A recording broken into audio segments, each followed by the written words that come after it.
welcome to today's live stream. I'm so excited. We have Shelley Cavanna. Hi, Shelley. Good morning. Thanks so much for having me. I'm so excited to have you. So she's the author behind Barnstar Sampler and Flower Farm Sampler. And I know you guys, we did a big sew along last year. So we're going to do another one. She's going to do another one. But we're here just to talk all about her quilts. We'll talk about her fabric collections and all things Shelley. I'm so excited Oh, to have you here. thank you. It's such a great way to start the weekend talking about quilty stuff. So I'm super excited too. So tell me about how you started designing fabric. It kind of fell into my lap, strangely enough. Benartex contacted me a number of years ago because they had seen some of the mystery quilts we had done, like Okay.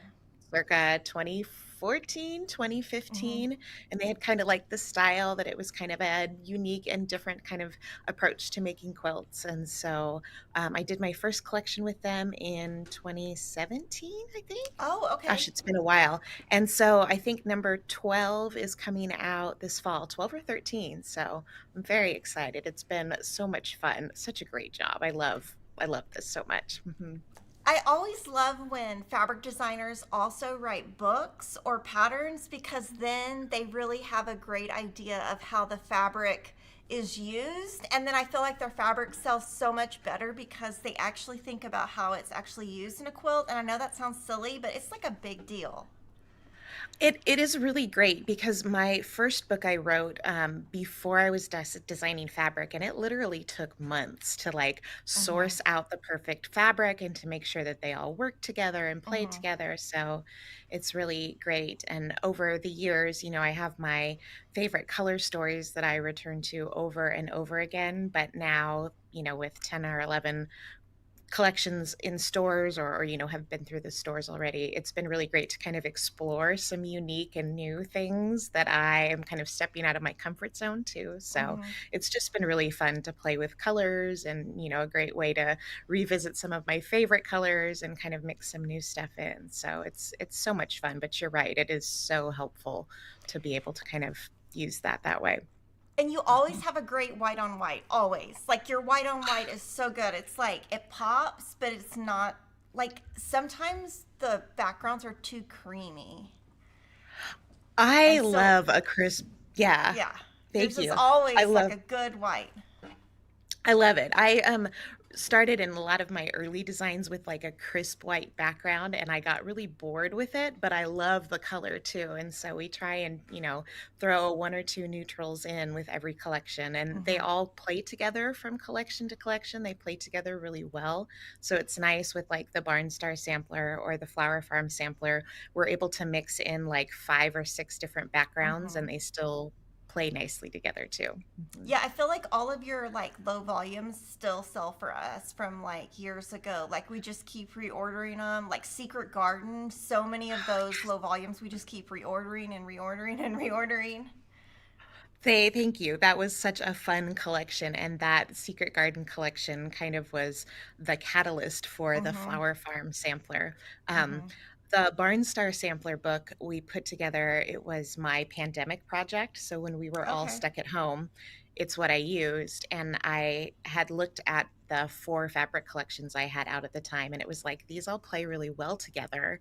And so I put them together in the Barnstar sampler book. And then as I was working through, the Secret Garden collection kind of pulled my favorite colors from those Mm-hmm. first 4 or 5 fabric collections.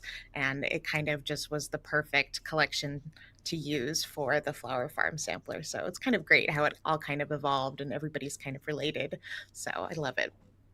Yeah. Okay. So let's. These are her books. I'm just going to show you the cover. So this is Barnstar Sampler. Most of our viewers know what this is. It has a sampler that's 80 by 10, 80 by 100 Right. Mhm. inches, and I have mine here and I'm going to show it later in the live Okay. stream. And there are 7 additional quilts in here in addition to the sampler.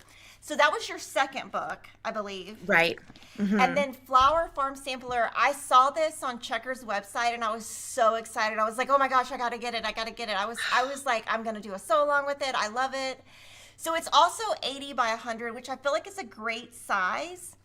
And then we're both, Shelley and I are both doing sew alongs. We're doing them totally different, in a different order, different dates, different fabrics. And so I think that's great because I think people can do both. And or they can just pick one or the other, but I think it's great to support designers, and it's great to have quilt alongs and everybody do them a different way. I think it's great. We're going to talk more about it later, but how you decided to do yours versus how we decided to do ours.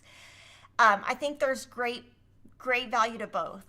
So, Well, and we appreciate the support so much, but you're exactly right because we kind of wrote the book. The editors and I worked really hard to make sure that the book worked for as many different quilters and as many different styles as quilters as possible. And so, for those that like to work from the stash, you want to start with the larger blocks like you're doing for your quilt along so that you have plenty of smaller scraps for the smaller blocks at the end. And for the newer quilters who are kind of approaching this as like a skill building project, the quilt along that we're running starts with kind of the smaller blocks and just focuses on a skill or two over the month. So it's really great that you have the best of both worlds.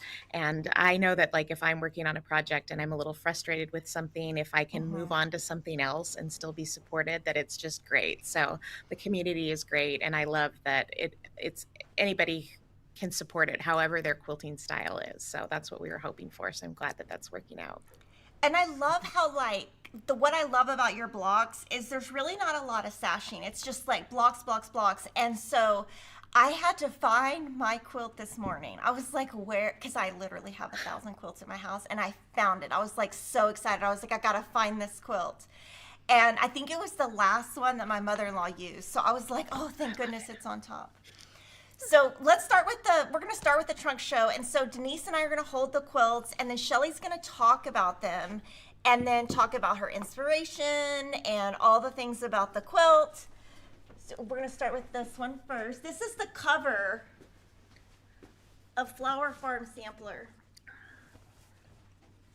Right. So this one is really a sister project to the Barnstar Sampler in that you have blocks ranging all the way from 4-inch squares all the way to 24-inch squares. And it's kind of difficult to see on camera, but just like with the Barnstar Sampler, we really kind of varied the backgrounds that we used for each of the blocks. So it kind of gives that scrappy feeling without being super scrappy. So and then for this quilt in particular, the Secret Garden Fabric Collection has this really great, it's not quite a ditzy print, it's a little bit bigger. So we've kind of pulled in that print for the background. You can kind of see with that teal star there. We pulled it in just to kind of add some playful backgrounds. I like when you're looking at a quilt if there's moments that kind of pull your eye to one place or another. So, but all of the blocks in the quilt are inspired by some of my favorite flowers. I talk about this in the intro of the book, but I am the worst gardener you've ever met. My husband will gleefully tell you that I have killed every single plant that I've ever bought. So it was really great to be able to recreate or kind of imagine some of my favorite flowers as quilt blocks instead. And so now these can live on in perpetuity, for forever. And we don't have to worry about me killing them off. So I thought it would be great if I pointed to some of the blocks and you said like the size. Like I think this one's 24 inches square. Right. Yeah. So this is the biggest, and then the smallest would be right here, right? This little one would be your smallest. The little roses are small, yeah. And then right, those are, I gotta grab my book just so I don't give you the wrong information. Yeah, I'm looking too.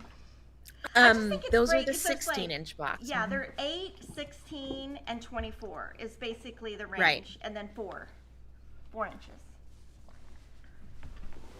Absolutely. So it's kind of fun too it gives a lot of variety, so you can kind of mix and match if there's a block that really speaks to you. If you love one of the 16-inch blocks so much, you can make more than more than the two I think that the book calls for, and plug them in where you like. So it gives you a lot of flexibility and a lot of fun. And I just like how there's kind of fun little moments, that come together. I like how some of the blocks come together and form like little wreaths or little climbing vines. So, and I tried really hard to move things around as much and kind of frame the blocks in a way so that there aren't a whole lot of points to match up between the blocks as well. There are a few, but we Mm-hmm. kind of did our best to kind of balance Yeah, things out. So there's not a whole lot of points to match up. I think that by the time we're done with such big projects, we're we're ready to done. move on, or at least I am. Yeah. So if I don't have very many points to match and I can just get the thing assembled, I'm a lot happier. So. Yeah, I wanted to point out these two prints are the ones that keep selling for us. These, and then this is one of the prints she talked about that was like a tonal white on white, and this is more her bright white on white. But these are the prints that sell the most out of your lines. Oh, And thank then, you. And then, go ahead. oh, sorry, go ahead. Well, I was going to say Secret Garden is still in print because Pamela Emery is asking if they ever reprint a line, but I know Secret Garden is still in, like, I still reorder that, and I think that's been out at least a year. So I know we're still I reordering that. They Benartex does reorder fabrics, and I know that they just placed a big order recently for this collection. I think it's been out almost 2 years, but when you were pointing at that kind of that white on white floral print, you can see it here in the Hmm. large block. Uh-huh. Um, one of my favorite things that we started doing with these fabric collections, if you see the kind of the navy floral print with the pink blocks, that's our kind of focal print right there, that one. Hmm. That's our focal print from the fabric collection. But if you flip the corner so that you can see the back of the quilt, we supersized it up, and so that's our 108-inch wide print, and those flowers are like 5 inches big. And so it's a really fun way, and we'll see with another one of the quilts in a moment, it's a really fun way to not only bring in the elements from the front of the quilt to the back, but a good way if you need like a border, a cheater border. It's a Hmm. really great thing too. So I'm loving these 108-inch wide prints. So Yeah, I feel one of like my favorite 108 things. is really like definitely trending. I think it's just really people just love those 108s. And so they kind of go like as a quilt shop owner, things go in and out of style. Right now, they're definitely in. So, Oh, that's good to know. For me, it's a thing of pure laziness, because by the time I'm done piecing the quilt front, I don't want to seam a quilt back. And so if I can just grab the wide back fabric, then I'm a happy camper. So, but I'm glad that it's useful for everybody as well, too. So, yeah, and they're such a great, 108s used to, when we first started, they were not good quality. Now they're like really good. They're almost, you know what I mean? They're like the same quality as the back. They're, now, just so everybody knows, 108s are made in a different country than 44-inch wide for a majority of the fabric manufacturers. So if you touch a 108 and a 44, they're not going to feel exactly the same. And that's why they're made in different factories in different countries, just to keep everybody, knowing why. But see, this is how I love how, like, when you do this, you can just add this little cheater thing and then you can just trim your block down and then you don't have to match up.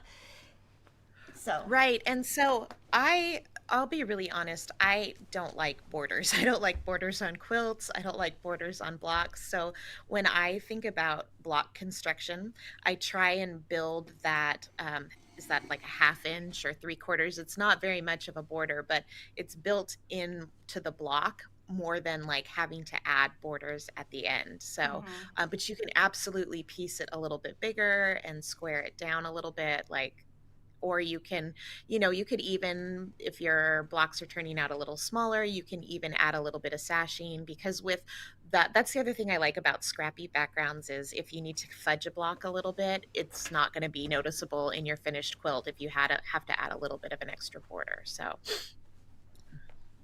Yeah. Okay, we have the second quilt. this is one of my favorites. So one of my favorite things to do is to take like a quilt design and like crop it down around the edges. So this is Bridget's Garden, and I love that it gives the illusion that the quilt kind of continues on behind the borders. Hmm. Right. And so again, there around the border is also the background. We use the backing fabric as the border as well because I didn't want to have to line up floral prints in my border. So it was really great. So I love an Irish star or an Irish chain quilt. I'm having like an Irish chain moment in my design space and in my brain. So this was kind of a fun thing. And there are no extra sashing added for this block. It's just the way that gosh, I think it's the gentian block, the blue block. It's just how they fit together. They create this fun secondary pattern.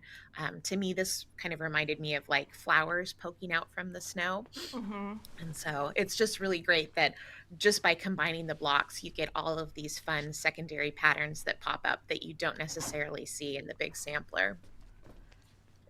And then this one is 78 inches square. The Flower Farm sampler was 80 by 100. Right. And so this one is 70 inches. No, sorry. 78. 78. Thank you. And it uses, so let's talk about how the book has different blocks within it, and then the different blocks make up the sampler. Like this one uses blocks from page 26 and page 28. And so you're mixing and matching blocks within the sampler, but also within the projects within there.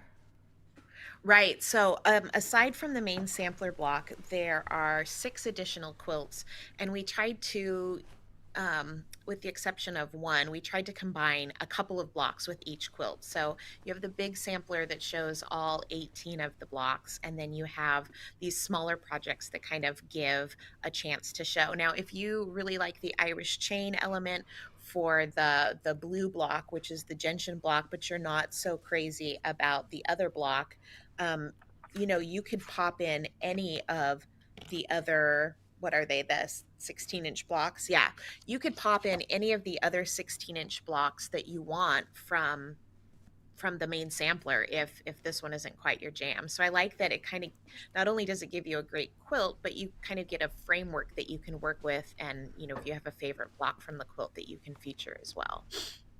So this one's real easy. The blocks around, right.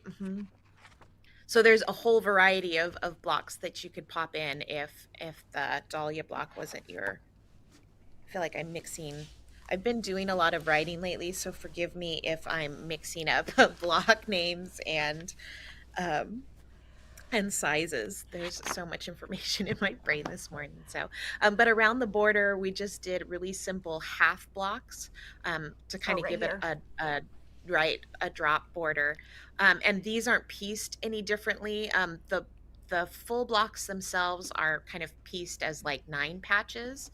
And so to get those border blocks, we just did 2/3 of the block and then trimmed it off on the end. So it's a real easy way to get your borders to line up real nicely without having to make a whole lot of different shapes. So Do you have any tips? You said this border fabric is the same as your 108. Do you have any tips for cutting really long border fabric?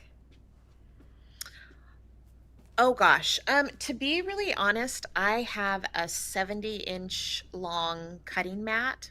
And You so have a just kind of what? Oh my God. I know. I love it. I bought it because I wanted to be able to cut like 2 yards of fabric at once. And so I have the Ulfa oversized, it's like essentially a triple long cutting mat. And so that's how I use to kind of square up my borders. Like I'm super trying to be super real here, but like I borders are not my favorite, so I'm not, maybe not the best person to give advice, but I just kind of try and do slow and steady, and then oftentimes I'll piece the borders a little bit larger than we need, and so that after our long arm quilter finishes it, she can square it up and make it look real nice and even as well. So I did want to point out a lot of your blocks, because I've obviously made a lot of the quilts, but a lot of your blocks, they're not flying geese, they're corner squares on rectangles. So we have a question from Colleen, like, are these half square triangles? And so you do half rectangles, and sometimes I will just make half square triangles just because it's easier for me. But just so everybody knows, like, this is a half rectangle, and then this is a square with triangles, and then, This is rectangle with a corner square. A rectangle with a corner square. So you use a lot of corner squares rather than flying geese and half square triangles. I do. So, if I can avoid a bias edge, I will go miles to avoid bias edges just because I get my best sewing results from using squares and rectangles. So, um, I use in my writing, I use a combination of sometimes flying geese and sometimes so it's whether you split that section vertically or horizontally, if that makes sense. And a lot of what I think about is the fabric that I'm using as well. So for the purple block here, because the more interesting fabric to me is that kind of medium eggplant color, I chose to do the rectangles for that. If that had been kind of a quieter blender and that bottom print had been a little noisier, maybe I would have chose to do two flying geese as well. So it's kind of a combination of what works best for the fabric I'm using and what works best for kind of the block as well. So if you like flying geese, you can totally make flying geese instead. Absolutely. And then another thing that I've noticed from your work is you do a lot of square and a square in the middle of your blocks, and I feel like that really ties together all of the different stars within your quilts. Oh, thank you. And I love that it kind of creates this idea of transparency too by using the background fabric there in the center. It's almost like you're kind of looking through the block at a background, almost like a stained glass window with kind of the background, the scenery outside. So it's kind of just a fun chance to add a little bit of visual interest to the quilt too. Okay, we're gonna show the Pretty Maids quilt. This one is 76 inches square. And it uses, just like the other one, it uses two blocks. They're from they're block 8 and block 11. Right.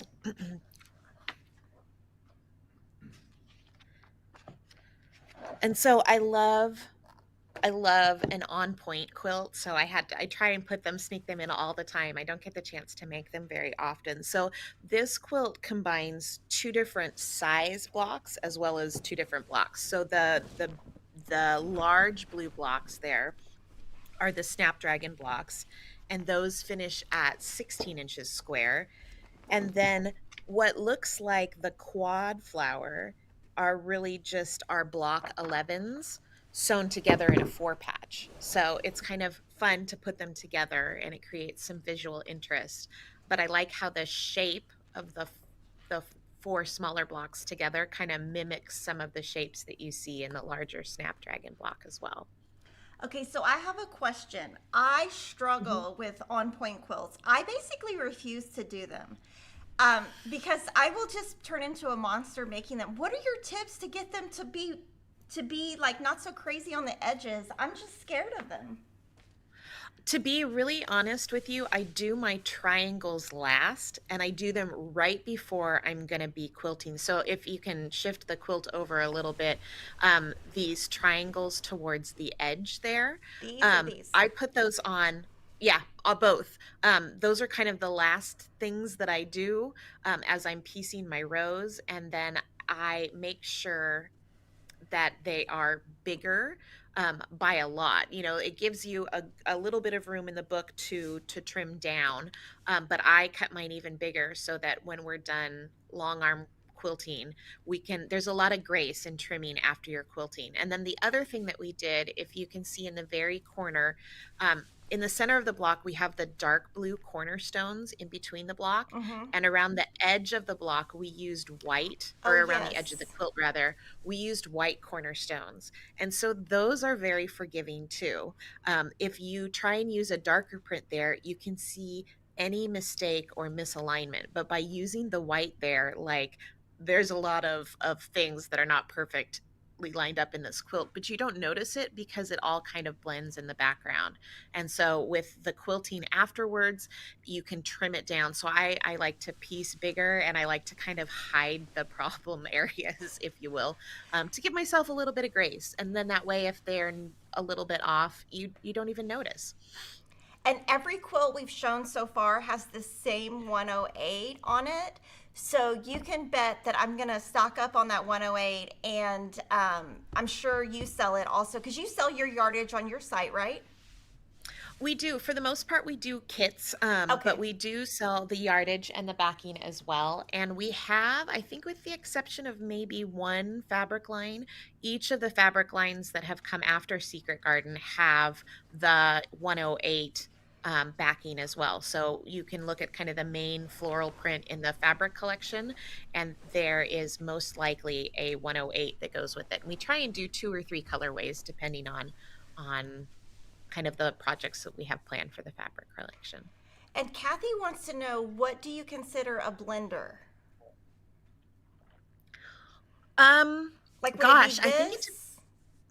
it could be, right? I mean, so in this quilt, maybe it's more of a focal print. I think it's kind of a matter of like what are your other prints in the collection or in the quilt that you're looking. So, to me, that's kind of, is there like a halfway point between like a blender and like a medium scale print? That blue on white print to me would be kind of like a halfway print. Halfway print. I think it's great as a blender in small doses. I don't think that I personally would pick it to be like a background for a full quilt, um, without a little bit of like quieter, maybe white background did prints with it, if that makes sense. But I think it kind of depends on what you mix it with. I think you could make an argument either way.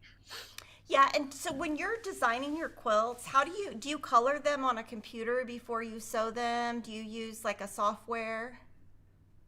I do. You know, I work a lot with Adobe Illustrator when I'm designing the fabric itself. So it's a real easy thing for me to kind of port that in and do most of my design work in Adobe Illustrator. I've worked with it for so long that I know all the kind of shortcut keys, so it's real easy for me to move things around, and I like how easy it is that I can essentially it's almost like grabbing with your computer mouse the blocks and moving them around and nudging them, and it's like, okay, it's real easy, like, oh, do we want to cut this one in half, or do we want to, make four of them? So it's real easy to kind of manipulate it in the Illustrator program. But I do most of my designs digitally. In fact, I sewed all of the projects from this book and all of the other books in my home, and it wasn't until last summer that I moved out into a studio space. So I now have a design wall for the first time in like 10 or 12 years. So I'm very used to doing everything digitally because I just didn't have the space at home. Yeah, I still use my floor. And my kids are like, "What are you doing?" Because like I'll have part of it in my sewing room, and then I'll have part of it in the living room because I don't have enough room. And then they're like, "What? Why is this quilt all over the house?" I'm like, "Okay, I promise I'll be done soon. I promise." Right, right. And you're like, don't touch anything. It's got Yeah, to stay exactly like it is. I get it. yeah.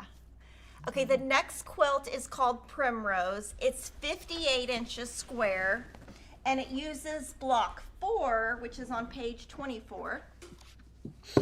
And this, so a lot of the quilts we've shown so far have a lot of the aqua. This one has more of your pink and purple that you have in a lot of your collections. Yeah, the main sampler. So if the Barnstar sampler quilt featured a lot of blues, the Flower Farm main sampler is heavier on these kind of like berry and pinky tones. So I love them so much. I live in a house full of boys. Boys. Um, yeah, my husband and my two sons. So there's not a lot of opportunities to work with the color pink in my home life. So I loved how just kind of soft and delicate these blocks were. And one of my favorite tricks for adding a lot of visual interest to kind of a one block quilt is to add stitch and flip corners to all of the blocks, right? Which kind of creates this fun shape. And so by adding stitch and flip corners to the primrose block and then adding some flying geese blocks around the border, it creates this really fun mosaic shape that I love. I'm so inspired by really artistic and elaborate mosaic tiles, And so it's kind of a fun way, but it's really only one block with a few little pieces added in, which is kind of my favorite thing. It's like maximum visual interest with minimum extra effort. And like what I love about this piece right here is it's basically a square and a square, but just use three corners instead of four. So to me, that's, you know, it's super easy. It looks a lot harder than it is. That is my favorite thing to hear. I spend a lot of time thinking about how to put quilt blocks together, about how to showcase blocks or create blocks that, allow you to show off your fabric as much. But like at the end of the day, I also want it to be easy and enjoyable too. And for you to be able to sit back and go, wow, not only was that really enjoyable to make, but it looks really amazing too. So we try really hard to make it easy. And so there's the white version of the 108. Mhm. Itch print as well. Yeah. And again, I like creating quilts that have a sense of like transparency or create multiple layers. So this kind of looks almost like you're holding up like a paper snowflake. You can kind of see the background through. And so I kind of like that it gives that little bit of visual interest, kind of creates a design that's interesting as a whole, not just a collection of quilt blocks as well. And what I love about like a layout like this is 3 by 3, but a beginner could easily, you know, if they love this design, they could easily say, okay, well, I could easily turn that into 4 by 5 or 5 by 5. You know, it's very easy to make bigger or smaller. Absolutely. You can keep adding on as much as you like. We tried to give a good variety of different quilt sizes for the book and not just have a whole bunch of huge ones, but you could absolutely add more blocks. And again, like we were talking about with the last quilt, if there are other 18-inch blocks that you like, you can pop those. I mean, there were dozens of quilts that came out of my brain using these blocks, and we could only use the 7 in the book, but there are so many other blocks that you could pop in and do the same kind of thing where it kind of just shows off one block and you add the simple corners and the background and you get a totally different quilt. So This fabric right here, is this one of your basics? What is this? It's like it what is this from? that is from Benartex's old basics line called Color Weave. And I'm so sorry to say that it is out of print, but that gray, I have bolts of it and I love it. It's my favorite. So It's kind of like it's a just little a really great, crosshatch. it is, it reminds me almost of like, not like a screen door, but just kind of that kind of woven. But I like it because it's not solid, but it's not detracting from it's just one of my favorite basics. So I'm on the hunt for a new one because this one sadly is out of print. Well, maybe they'll let you do a Mhm. basic like it with your name on it. I will definitely ask. Yeah. I'm sure that the fact that we're talking about it too might hold some sway too. But I love prints like that give kind of the illusion of a solid but are not quite a solid. So to me that gray is like the true definition of like a low volume print. Something that like from a distance looks solid, but as you get up you can see that there's a little bit of texture. It's not an actual design. There's no like scrolls or flowers or leaves. It's literally just horizontal and vertical lines. But it's such a fun print, and I think that it adds so much, such a good solid resting point in a quilt that's got a lot going on. And I see a ton of questions coming in. Just keep asking them because a lot of them are the same, and I'm going to ask her all of these questions at the end, so we're not ignoring you. This is the Tulip Farm quilt. It's 64 inches square, and it uses block 7 from the quilt. Right, which we called orchid, but hey, we're going to call this one a so the block is the orchid block, but this is the tulip farm block. And this is another single block quilt. And so what we did was we unified the design by using the same kind of mid-level print in the centers of the blocks and Okay. using the same two greens for the leaves. And then we just changed up the colors that we used kind of for the center star and the flowers on the edge. So we pulled, the various pinks and what do you call that, magenta and plums out of that floral white print and kind of scattered them around. And And then this, again, because that's from that same group, right? right. Oh no, Okay. that's the pink I think is the color weave again. I think that's the pink. It's the same print that was on the gray quilt we just Okay. looked at. Mhm. But again, those little they look like square and square blocks. They're just stitch and flip corners on the big block. Right So, here. um, mhm. Right, and then the very pale pink in Mm-hmm. between, those it's not a square and square block. It's not anything extra you have to do. It's just you just add a stitch and flip corner to the block when you're done piecing it, and when it comes together, it creates this really fun secondary pattern. Mhm. Yeah, and I feel like all of the extra detail, that's what makes a quilt, um, just look really great. Is all, this one little extra piece pulls it together, I feel like it's just one I little like it. piece can make a difference. Thank you. Yeah, and this is a great quilt if you. Oh, and then there's the final 108. This is in the aubergine colorway. Um, but this is a great quilt too if you have um, some scraps. So it might seem silly as we're working towards the end of the book for the quilts to be getting smaller and smaller. But the idea is after you've worked your way through some of the bigger projects that you probably have a lot of scraps that you want to repurpose. So this would be a great chance to kind of pick your favorite. So what will we call the floral on white print? Kind of mid-level blender, I guess. Pick your favorite mid-level blender, and then you could mix in as many scraps as you want to make that center star and the tulips around. So I only used 4, but you could use a different darker print for every single block if you wanted to. It would be really fun to just kind of go a little wild with your scraps for this one. Yeah, and this one would make a great. I'm always making scrap quilts using, like different collections for each block.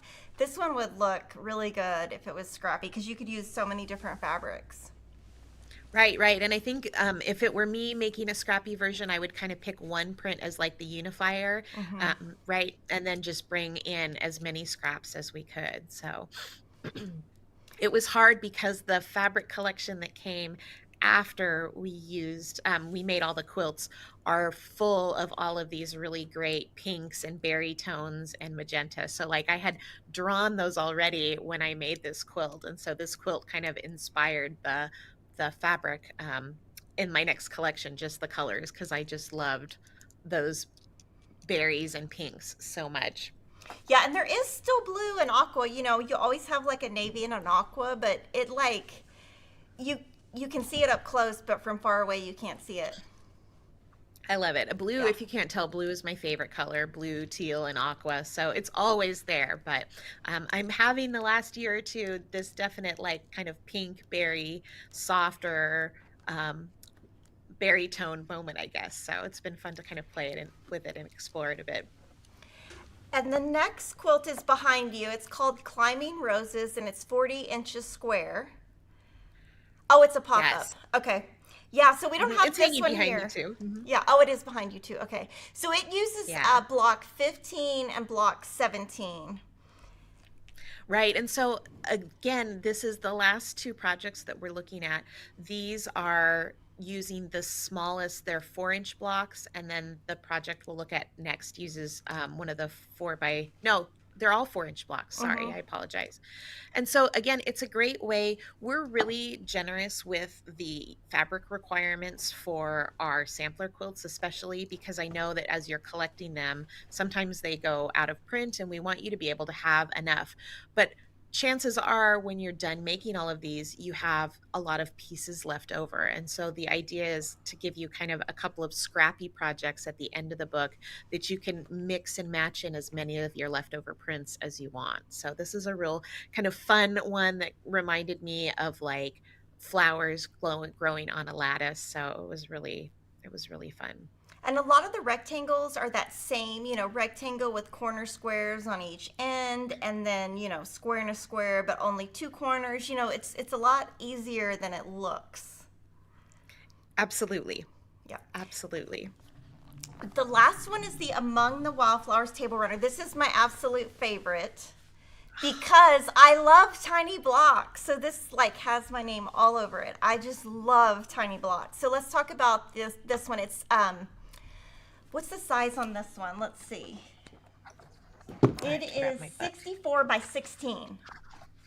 Right, but then the lovely thing is it's 4 blocks high, so if you have a really long table, you could Mhm. just keep going and Yeah, make it as long as as you you want, want. or if you have, like, a little end table and you just wanted a little, like, mug ruggy type moment under your lamp or, to put your stitching box on, it's really, really versatile, but as you can tell, like, this is my love song to like my favorite blues. These are my favorite colors. I love it. That photo that you're showing is one of my favorites to talk about because I took that photo in the book, and that's our photographer Melissa, and she just happened to be wearing like this perfect outfit in blue and white, and she was carrying the basket, and it was such a pretty moment. So I love that that photo is in the book. So, but these are just again I used kind of a more limited palette, but you could mix in as many of your scraps as you want. Um, and just kind of mix and match your favorite colors. I love this little rose block so much. I can't stop using it. You'll see it pop up. I mean, it's in the book. You'll see it pop up in several of the other new sampler projects we've designed. Like this block is everywhere and I just love it. And it's fast and easy too because there are like hardly any points to line up, but it looks really complicated. It looks like it could possibly be paper pieced, but it's not. It's just squares and rectangles. Yeah, I love this one. Okay, so let's talk about your sew along first with the book. Um, the Barn Star sampler, we both did sew along. So I don't know if you want to talk about the sew along you did like a year ago, or if you just want to talk about the new one, the Flower Farm sampler sew along. Well, they're kind of sister programs. We're doing the same thing. So, um, I I have this mentality when I'm putting a sew along together that I like to start everything from kind of a place of a beginner. Hmm. So while the book goes in chronological order with the biggest blocks first, all the way through the smallest blocks, and we did that purposely so that, like, if you're working from your stash, you can use the big pieces first with the Hmm. big blocks and then work your way smaller. But for quilters that are new or still building their confidence or kind of learning the techniques, I like to start my quilt alongs with some of the smaller blocks in the book so that we can focus on just a technique or two kind of as a skill builder, and then as we work our way through tackling some of the larger blocks, especially for new quilters or quilters who are Hmm. unfamiliar with the techniques. You've given yourself 5, 6, 7 months of like practicing on a small scale before you kind of hop into the larger ones. Yeah, So some and people one like thing, to tackle. yeah, oh, Mhm, sorry. go One ahead, thing I sorry. did want to shout out was her instructions in her book are amazing, and I can't say that about most designers. I feel like working with your books has been working with like an Itsoma pattern because it's like there's no mistakes. It's easy to see what you're doing. You always have the little size. So I, as a quilter, totally appreciate that because I can go faster the easier it is to read the pattern. So I just want to give you a shout out for that because I know our customers really appreciate that too. Thank you so much. I'm going to let you in on a little secret. I am awful at following instructions. I do not like written instructions. So when I first became a quilter, my number one pet peeve following some patterns was that you really had to hunt for what Yes. you were doing.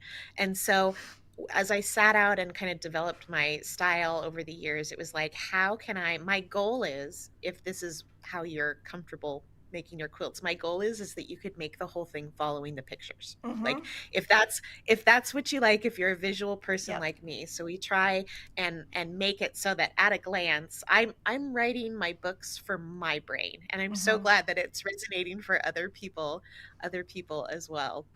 So, and the written instructions are there if that's what you feel comfortable with. But if I can just tell, like at a glance, because as I'm sewing, I'll have, a show on or I'm Oh, listening to yes. my favorite, podcast or an audiobook. I just want to be able to like look at a glance instead of have to read through a lot of text. And so we try and do things really logically. I'm writing the patterns that my brain likes to make, so I'm happy to hear that it's resonating well with you as well. And you have kits, right? So talk about the kits you have that go along with the quilt along in your fabric. Are there We any do. left? So we do.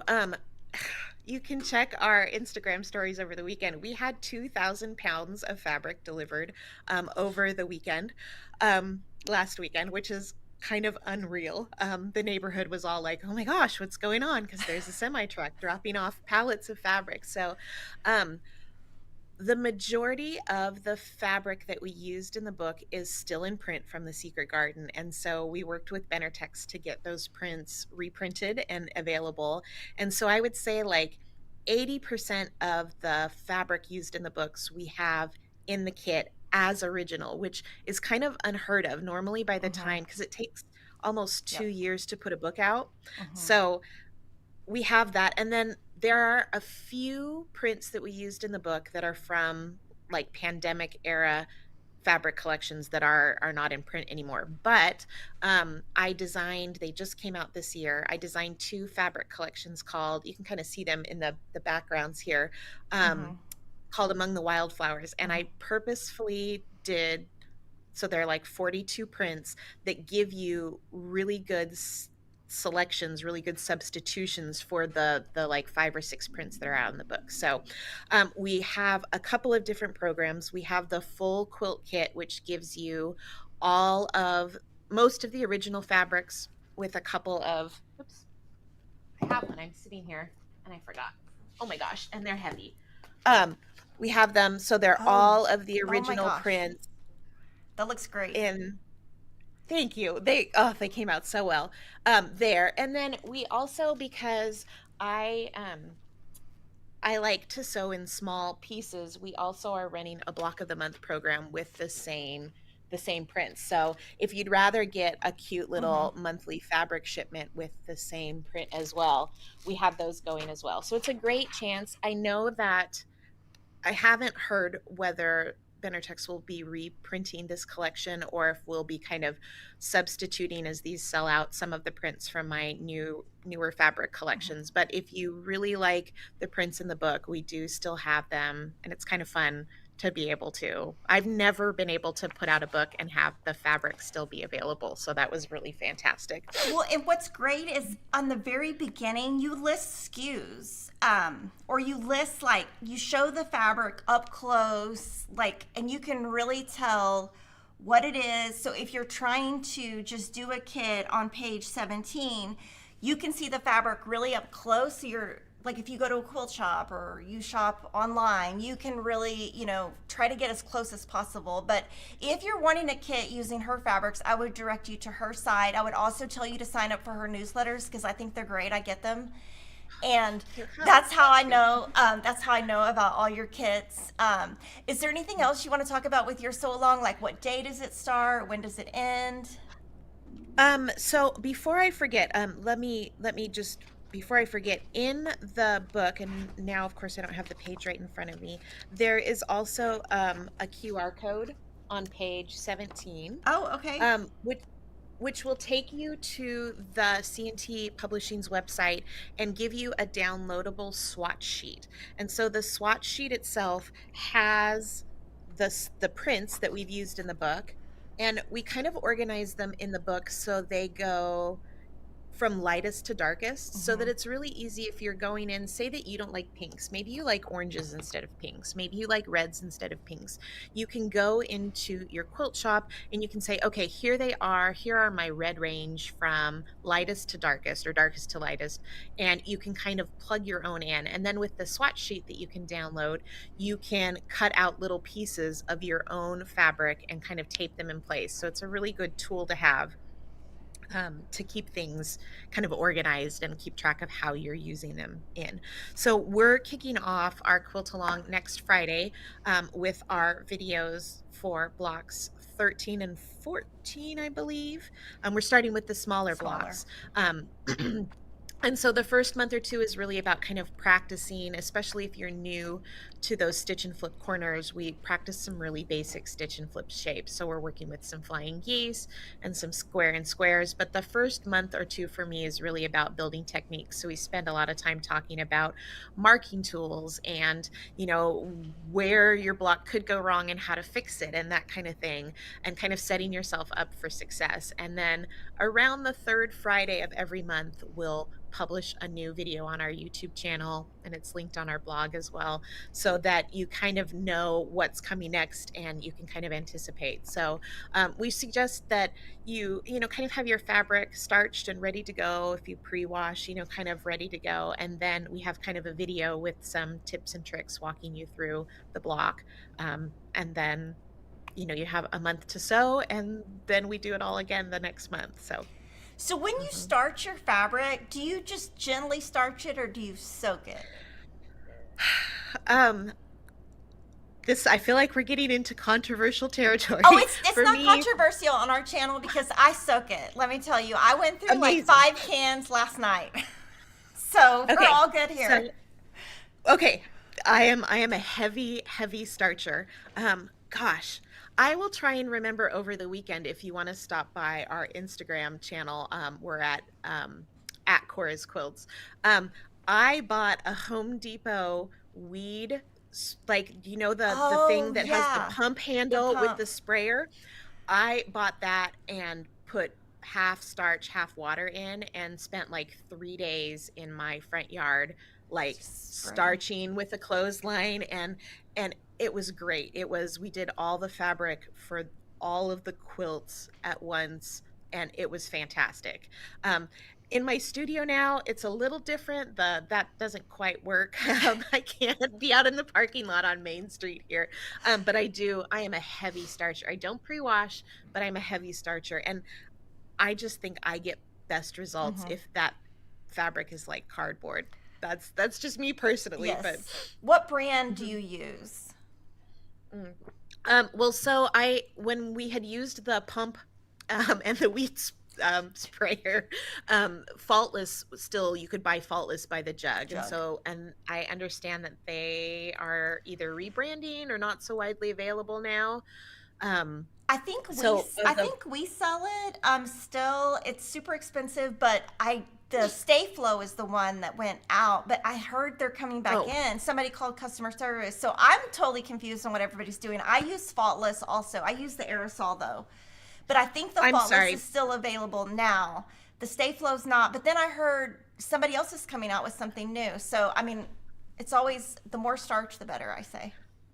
It is. You're right. It was the Stay Flow that was the jug that we pulled in. So I do use the Faultless and the aerosol now, only because I just haven't had enough time to experiment with anything new. So if you have something, I am sensitive to like a lot of fragrance, so Mm-hmm. I do like the Faultless because it makes my studio smell really nice. The mailman Mm-hmm. comes in and is like, "Oh, it smells like," Mm-hmm. I love it. Laundry day. So if there are any good alternatives that you guys have heard of, I'm open. I'm nervous to use it without, trying and having some chance to play around with it. But Faultless, I buy by the case and Yeah. go through a lot. Well, I starched a bunch of fabric last night, and it's in my son's bathroom. And I was like, before I left for work, I was like, should I go pull all that fabric out? I was like, no, I'll just run home before he wakes up and just pull all, because he's gonna be like, Mom, I can't even take a shower. There's like fabric everywhere. But I figure, you know what? It's summer. I'll let it go for today. But his bathroom does smell really good. I love it. I know. That's my boys tell me that's like their favorite smell is the Mm-hmm. starch or I love the flatter spray too. So those are Mm-hmm. like my two go-tos. Okay, and then when does your sew along end? It's 12 months, right? Right. So we're starting in June. And so we'll spend 11 months making the blocks.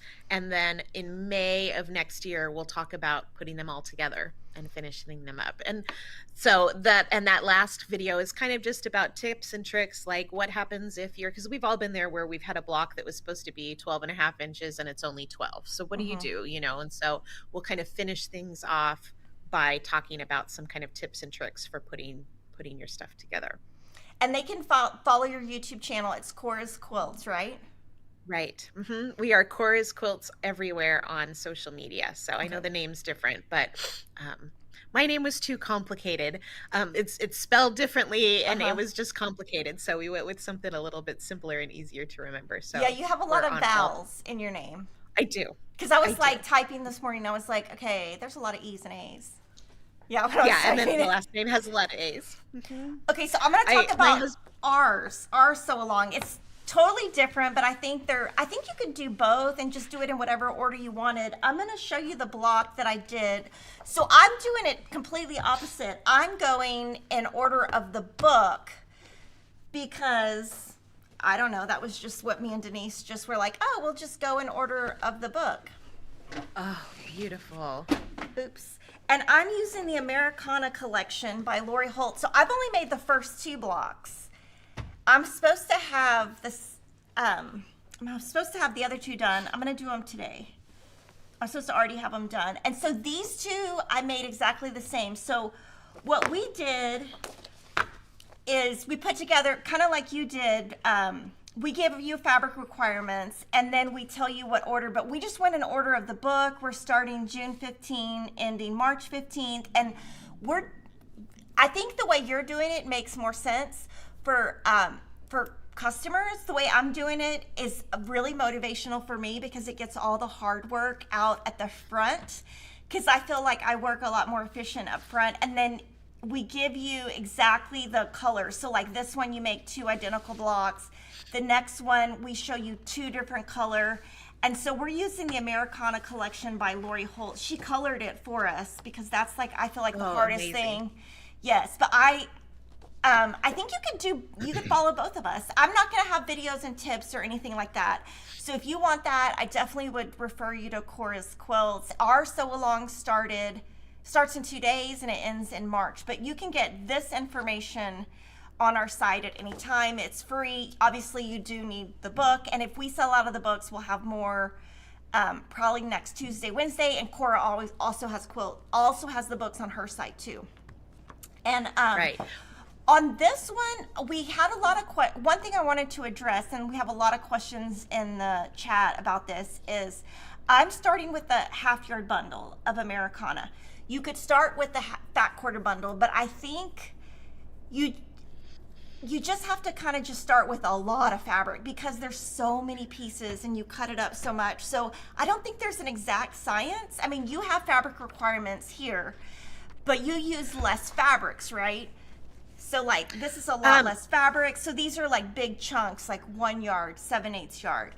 I'm just kind of winging it by starting with the half yard bundle. Now at some point I might have to make changes when I get to the end and I might not have all that fabric. So it's kind of fluid, but I'm super excited because these blocks are so fun. So like this is a square and a square, and so I use square and a square paper. I did flying geese, half square triangle, and sometimes I do change the instructions just to use, because I'm a big user of foundation paper piecing. So really, I mean, you can make it your own quilt and do it any way you want. But I definitely will have the red ones done by Monday. Denise emailed me and said, I need you to get these blocks done. And I was like, okay, I promise I'll do them today. How long do these blocks take you? They take me like probably 8 hours to do both of them. They take forever. the bigger blocks, yeah, take a well, but what you were saying though, it's kind of like a mental game too. If you Uh-huh. start with the bigger blocks, especially if you're working with, I don't think that the bigger blocks you can get away with using a fat quarter No. for, at least how they're written. If you're okay mixing and matching your prints in, you might be able to get away. But for those big 24-inch blocks, you probably are safer with using some yardage. But you're totally right in that, like, if you get those bigger ones done, then it's all downhill Yeah. from Yeah. there, Yeah. which is good. I find with like big projects like this, I kind of get a little overwhelmed in the start. And so by Hmm. starting with the big blocks as well, then it's like, oh my gosh, well, that one took, 9 hours, but then Hmm. the smaller ones only take a few. And so you really pick up momentum as you're going Hmm. along. And so that's a great way to approach it as well. Yeah. Mhm. And then we're out. I think we're out of the half yard bundles. We'll have more next week. We're gonna have more fat quarter bundles next week. But if you want to make the quilt using Shelley's fabric, I would refer you to her site because she has more of it than we do. We keep the Secret Garden and the Among the Wildflowers and one other of, I can't think of it right now. We keep the fat quarter bundles in stock, but I think she probably has more of it than we do right at this moment.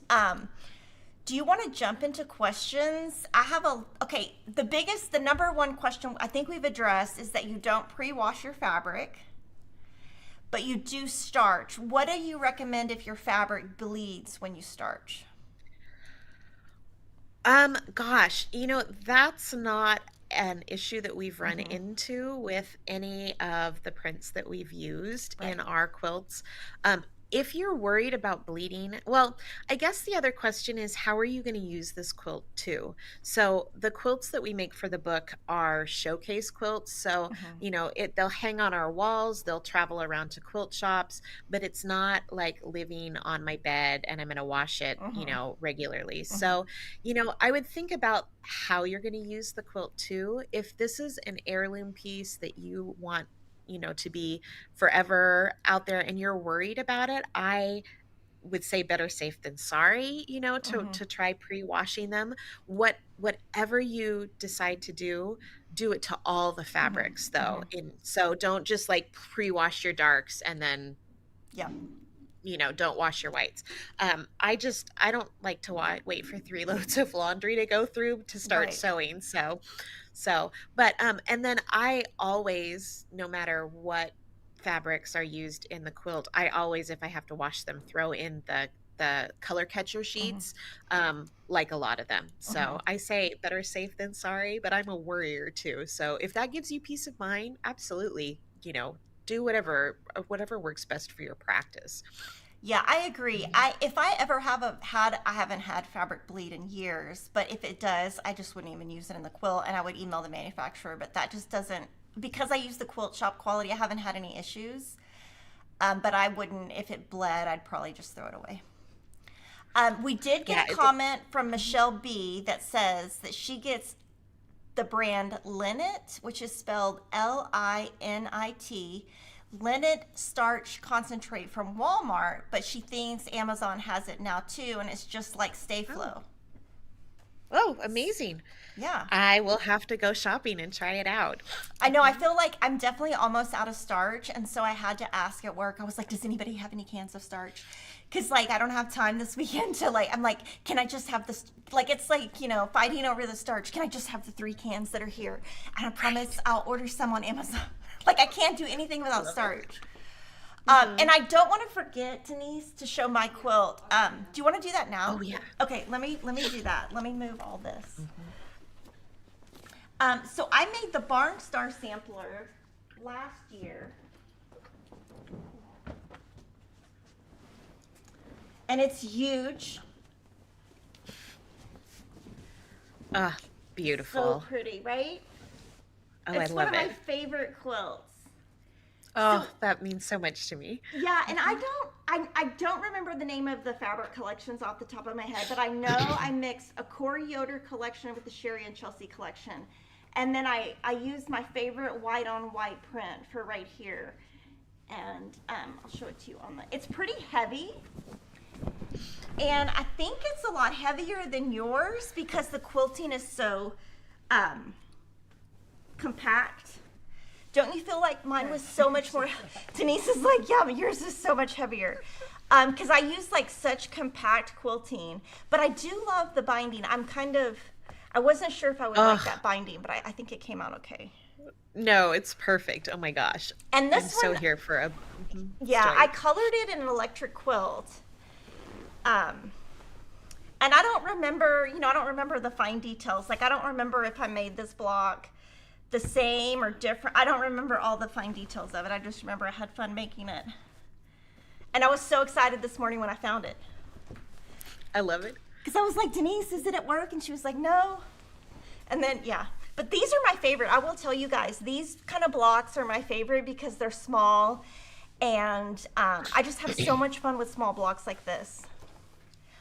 Well, and we Oh, put them yeah. purposefully at the end of the like 4-inch blocks in both books are purposefully at the end because like the colors that I picked for my own sampler worked great. But I think that those, no matter whether you start with the 24-inch blocks or you start with the 8-inch blocks, I think you save those tiny bitty blocks for the Pieces. very end because they help balance things out. So if you know are noticing that you have a lot of blue here, then you can throw in some other colors. So whatever order you sew in, I think it's good to kind of save those for last and kind of use them to balance everything out. Oh, that's great. I love that so much. So this, I actually made this and I somehow trimmed, I don't remember exactly what I did. I'm sure I said it on a live stream once, but I think I trimmed it to the wrong size. So I was like, oh, I'll just throw it on the back.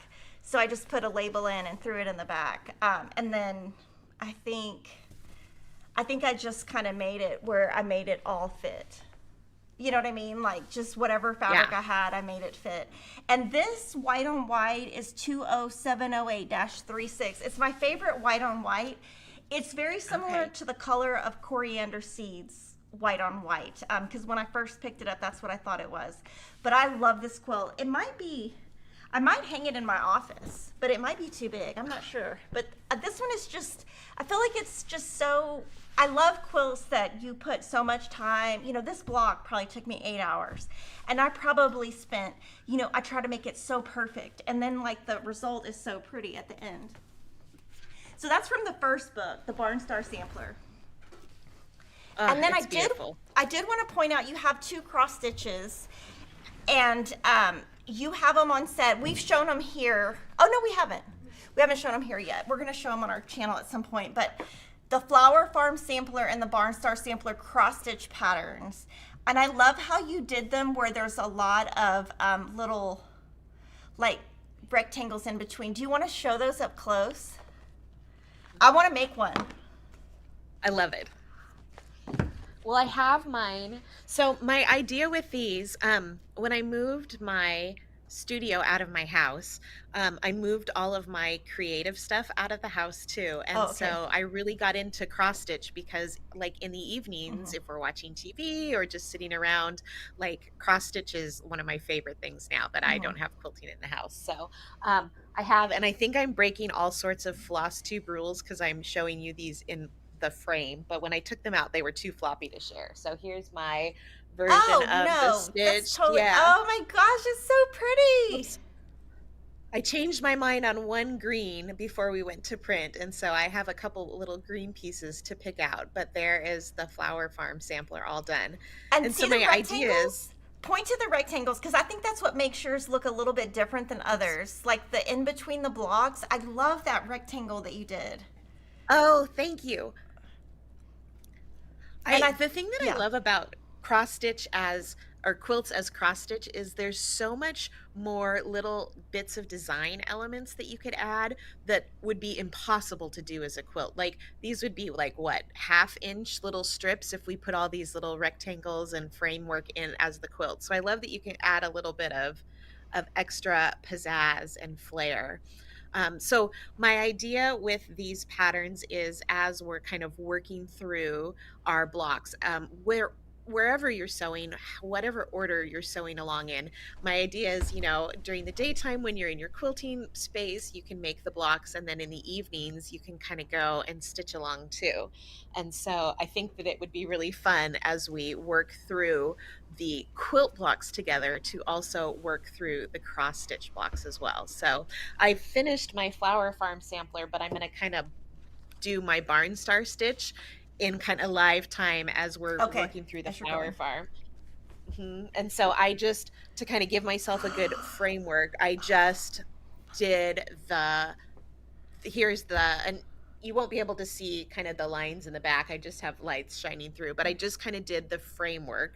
And then that way, as I'm inspired, I can sit down and kind of stitch on it. And then I'm trying to do one strand of the border floss every time I sit down to sew so that I don't have that whole border to stitch at the very end. So over the year, this is going to be kind of my like Saturday soccer watching kind of project that I'll stitch along with, Yeah, I love seeing that. It's as we so piece blocks. satisfying. It's like, oh, it makes you want to just fill in the blocks, right? Like, I It love doing it like the tickles my frame. brain. Yeah.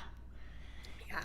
Well, and then once the frame is all set out, then it's easy stitching. Mm-hmm. Like I feel like the frame's the hard part that I have Mm-hmm. to concentrate. And then this can just be my in front of the TV or, waiting during sports practice kind of Mm-hmm. project. So I love it. Well, Mhm. one thing I've been doing, and people are going to think this is crazy, but like, I have to have goals. Like, everyone's like, how do you get all this done? Because I really do all of it myself. And people are like, how do you really do it? I'm like, no, I just do. So I got this, it's called a knit counter. And it literally is this like $2 tool where it goes 0, 0, 0, 1, 0, 2, and every time I change a strand I will like switch it, and so like I'll make myself sit down until I'm to 20 and I can't get up. Like that's the kind of stuff I do, like those kind of games, just to like make myself finish it. And I'm like, why am I using a knitting tool with cross stitch? And my kids are like, That's what such is a what great is that? idea though. Yeah, they're like, what is that tool? I'm like, and then like they'll want to play with it. I'm like, don't mess with my numbers. Don't play with my Right. don't play with my number. But that's kind of the stuff that you, like you said, when you sit down, do at least one strand, or that kind of thing. Right. And So some of the larger blocks in the cross stitch project, oops, I put it down. Some of the larger blocks, I'm a slow stitcher, especially if I'm doing other things, but some of the larger blocks took a few evenings, but some of the smaller blocks was hmm like, okay, I have, an hour as I'm waiting for whatever practice. And it was hmm really satisfying. To just finish that little thing. And I think that's my favorite thing really about sampler blocks and like quilt-alongs is I love the satisfaction of like the small finish.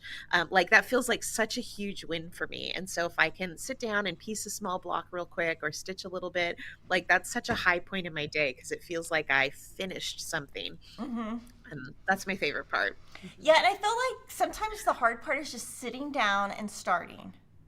Like today, I'm like, my son's coming back from the Spurs camp, and as soon as he gets here, because my husband's picking him up in San Antonio, and then I'm going to take him home, and I'm just going to tell my kids, like, well, what I do now is I film, and so I have a camera on in my room, and so I tell them, I'm like, I'm filming. If you don't want your voice or your face on, don't come in. And let me tell you, that keeps them away.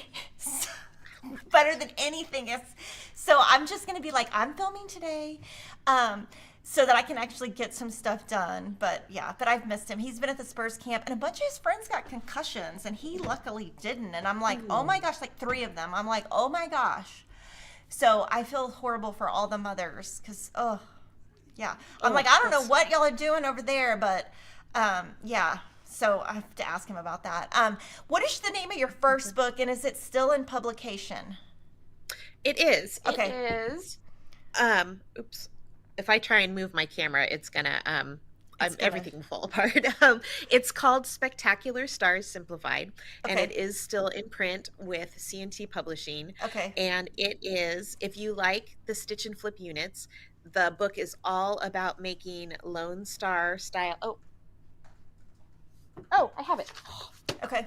It's all about making Okay. Lone Star style quilts using only squares and rectangles. Okay. So So, you have um, it on your site, but we'll also order it. I don't know why I didn't do that before. mhm.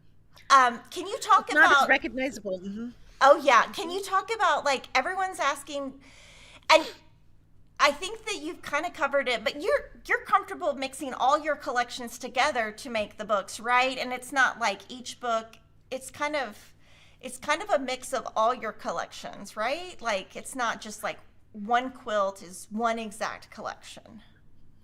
Right. So when I design collections to collections, especially because I mean, a new collection comes out every 6 months or so. So I try and think about like not only because so the way that my collections work with Benertex is we have 21 prints in a collection. Okay. And most of the time that's enough to make loads of different quilts, but Mm-hmm. a lot of times I want more than Can you hand 21 prints to pick from. And so I try and design the collections from, season to season so me? that Mm-hmm. they play well together. And a lot of times there are colors that I couldn't use with one collection that I, will kind of punt down the road Mm-hmm. to use with the next collection. So the other thing that I do with my collections, and my art director at Benertex is so fabulous to work with. She's got such an amazing eye for color. None of the colors in a fabric collection are the same. So Mm-hmm. we might have 4 blues that are in like the indigo Mm-hmm. family, but there's like a very dark, dark, medium dark. So they're all kind of graduated. So Mm-hmm. within the collection, it gives a lot of variety as well. And so when we kind of have those gradations in each collection, then they play really well together, even better. So we try and not use the same exact color more than once, even between collections, but then it makes it so that they play really, really well together as well. So And how many fabric collections do you come out with each year?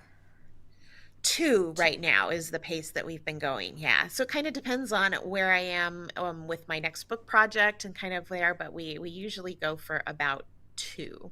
Mhm. Okay. Are the yardages on the Barnstar sampler? Is there fabric left over? I asked because I'm doing the Barnstar with a gradient collection. I was trying to estimate how much fabric to purchase. Oh gosh, that's difficult Yeah. when taking in the gradient. Um, so the way that we calculate our yardage is we give you the yardage by the block so that if you're sewing block of the month style or just working, you've got there. And for the most part, there is enough fabric from each block left over to cut an extra piece, if that helps. So you do have fabric left over. You should expect to have fabric left over, because if it's a print that went out of print years ago, I want you to have enough. Mm-hmm. If you make a mistake, because we've all been there, right? Where you Mm-hmm. flub up your cut and it's like, oh my gosh, this doesn't exist anymore. Where do I get that? And also, the extra wiggle room gives you the space to pre-wash and starch. Mm-hmm. If you're working with yardage. So but with the gradient and stuff, it's kind of impossible to predict. Um, Mm-hmm. if I were you, I would kind of have a backup plan with some maybe friendly prints that Mm-hmm. might work in an emergency, and if not, you can kind of repurpose them for like a pieced back or like a some throw pillows. In general, our yardage is really generous, and you usually have fabric left over. But with a gradient, Mm-hmm. it's hard to like give you a hard and fast answer. Sorry, that's not so very helpful at all. Are your Mhm. quilts labeled by skill level? I wasn't sure on the answer on that one. I don't remember. I can't remember. I don't think they Um, are, but yeah, I don't think they are, but like if you want to go by skill level, I would do like she said and go smallest blocks to biggest blocks, right? Or start with the 8 inch. right, and if you look through at the beginning, I think in the Barnstar book it's at the end, but in the beginning of the Flower Farm sampler, there's a few pages of like your stitch and flip basics. Yes, yes, So if you look through those pages at the beginning, yes. that's as hard as it gets. So don't let your brain like freak Mm-hmm, out that these blocks are huge and they have so many components. mm-hmm, Think about them as collections of smaller pieces, and those smaller pieces are really easy to put together. So it's hard to give them mm-hmm. a difficulty level. You know, can you make flying geese comfortably? Cool. Like you can make Yeah, this quilt. Can you make a square and square comfortably? Great. Hey, guess what? If you don't like square and squares, leave it out and just use a solid, square of piece. fabric. There's no hard and fast rules, but I think if you look through the book and look through the techniques at the beginning of the book, you'll see that it's really not as hard as you would think. Mm-hmm. I want to say thank you for the super chats. We got one from Jenna Stewart. She says beautiful, and one from Kathy Dayton, and she says great video. On the cross stitch, some you use 32 count white Zweigart to make your both cross stitches, right? Right. That's kind Okay. of my happy place. So, but we have, I think oops, I'm going to look before I say this. But we give the Yep. size for like just about every fabric Count. size you could want. So I like my white even weave Mm-hmm. fabric from Zweigart. I have it like you can probably see in the corner here. I have the other side, bolts and bolts of Oh. it. Oh, you That's like my do. happy place. Yeah. So that's what always reach for. But, you can totally do it on an Ada. You don't Hmm. have to use white. You could use, some really lovely colors.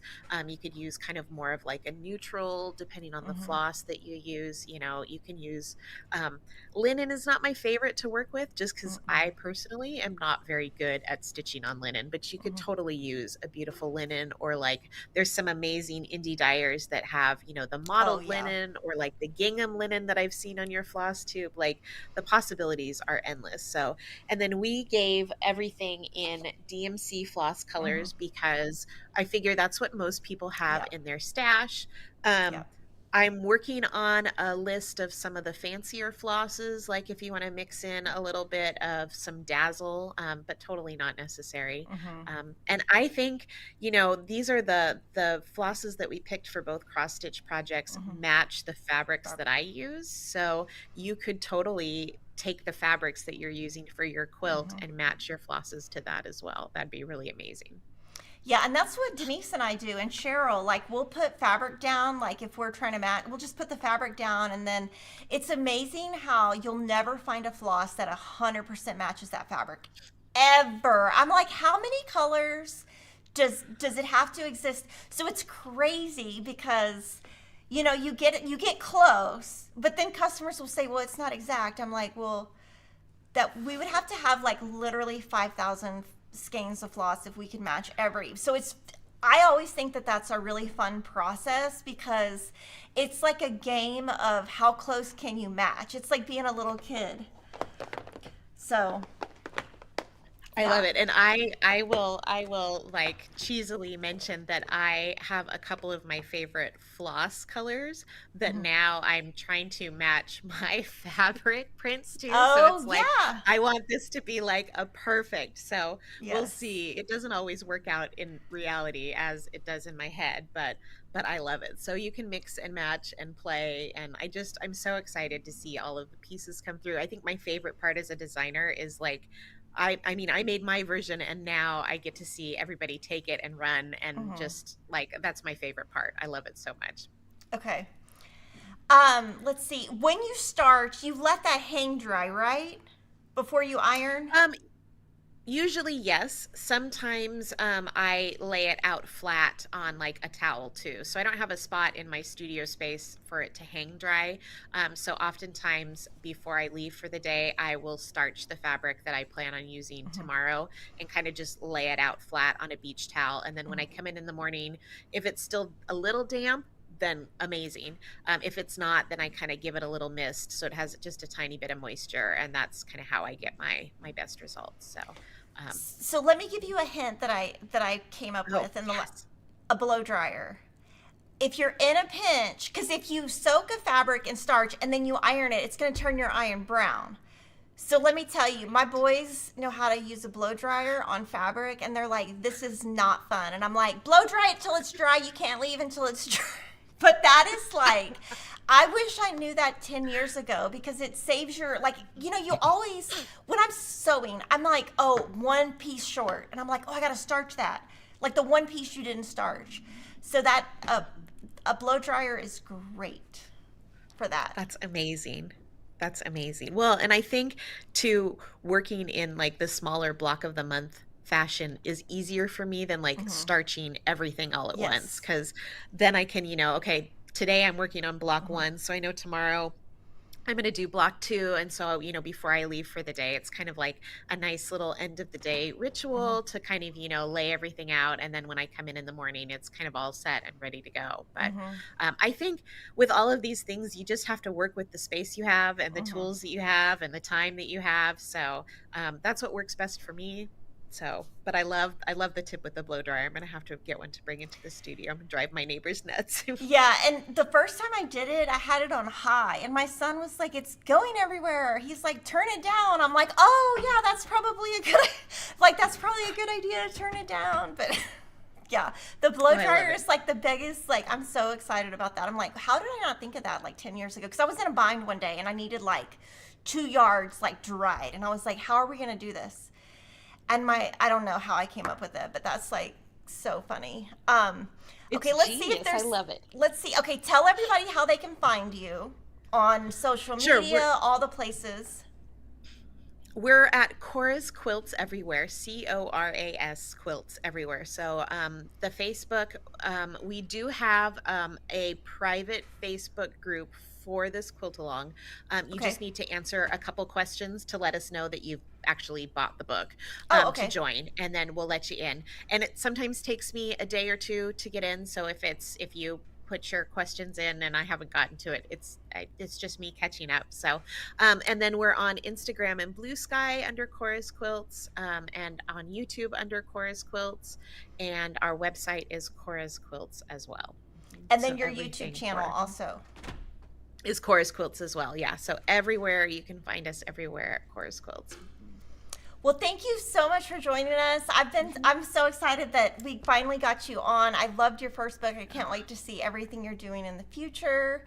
I did want to let everybody know today is National Sewing Machine Day. So we are doing a promotion where if you put in the coupon code BRUSH50, you will get one of these. It depends the color. I don't know what color you'll get, but you will get it if you order a shippable order over $50. It ends until supplies last. So they're like a little microfiber and then 2 brushes. They come in 3 colors. It ends Saturday or until they run out. But I want everybody to what I really think would be awesome is that all of you guys put some nice comments in the comments for Shelley so she can read them later and tell her all the things that you're inspired by, because I always think it's great for designers to know that people love their work, and sometimes I think people design and they don't ever really get to see all the love from all the customers. So Aw, yeah. I love it. Well, thank you so much for joining us. We totally loved it. Thank you. And I can't wait to see everybody's blog. I hope your weekend ahead has a little bit of sewing time. And I'm just so excited to see what you guys do with the projects. Thank you. And happy Father's Day to everybody. I forgot that. So yes, happy Father's Day. Thank you. Amazing. Thank you so much. Mm-hmm.